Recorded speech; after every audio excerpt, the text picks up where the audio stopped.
স্থলজ উদ্ভিদ ও প্রাণীর বৈশিষ্ট্য বর্ণনা করো। স্থলজ উদ্ভিদের বৈশিষ্ট্য নিচে দেওয়া হলো। স্থলজ উদ্ভিদ সাধারণত বৃক্ষজাতীয় উদ্ভিদ হয়। এদের কাণ্ড শক্ত, মোটা ও শাখা প্রশাখা যুক্ত। এদের মূল মোটা, শক্ত, বিস্তৃত, শাখা প্রশাখা যুক্ত। ফলে এরা কাণ্ডকে দৃঢ়ভাবে মাটির সাথে আটকে রাখতে পারে। শীতকালে বায়ু শুষ্ক থাকায় উদ্ভিদের পাতার মাধ্যমে পানি বের হয়, ফলে অনেক উদ্ভিদ বেঁচে থাকার জন্য পাতা ঝরিয়ে ফেলে।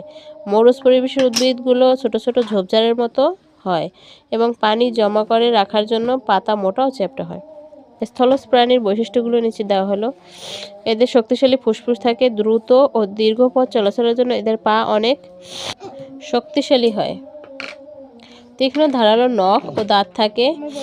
এখানে স্থলজ আবাসস্থলে সাধারণত পাখি থাকে। পাখিরা আকাশচারী হয় এবং তাদের হাড়ে মজ্জা কম থাকায় দেহ হালকা হয় এবং ধারালো নখ থাকে। গিরগিটি ও প্রজাপতি জাতীয় প্রাণীগুলো আত্মরক্ষার জন্য সেই পরিবেশে বর্ণ ধারণ করতে পারে।